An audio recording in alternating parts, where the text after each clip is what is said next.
5 प्रकार की मुक्ति है। सबसे पहली मुक्ति क्या है?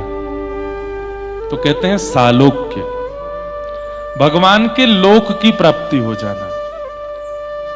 आपने अपने भजन साधन और भक्ति से मृत्यु के उपरांत उस लोक की प्राप्ति। अच्छा, एक बात स्पष्ट कर दें कि मुक्ति प्राप्त करने वाला पुनर्जन्म नहीं लेता।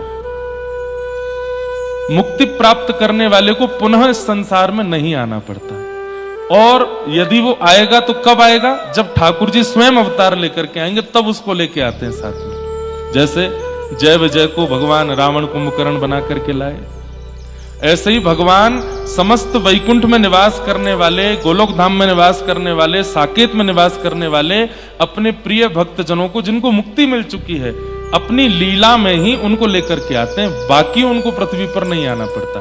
या फिर कभी कभी भगवान अपने किसी भक्त को आचार्य बना करके पृथ्वी पर भेजते हैं कि जाओ तुम भक्ति का, ज्ञान का थोड़ा प्रचार करो, जिसमें आदि गुरु शंकराचार्य भगवान, श्रीमद रामानुजाचार्य भगवान, श्री रामानंदाचार्य भगवान, श्रीमद वल्लभाचार्य भगवान, ये जितने भी आचार्य हुए, ये सब भी भगवान ने भेजे इनको।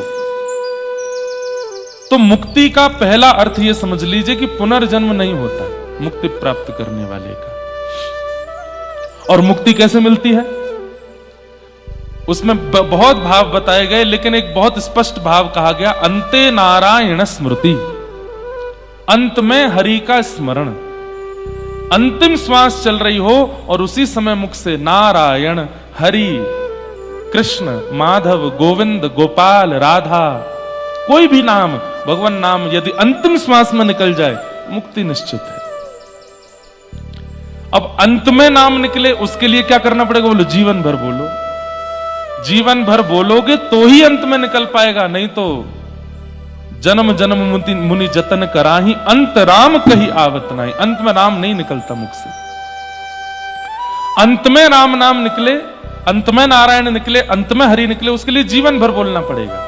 इसलिए हमारे यहां कहते हैं जपते रहो, जपते रहो, जपात सिद्धिर, जपात सिद्धिर, जपात सिद्धिर न संशय।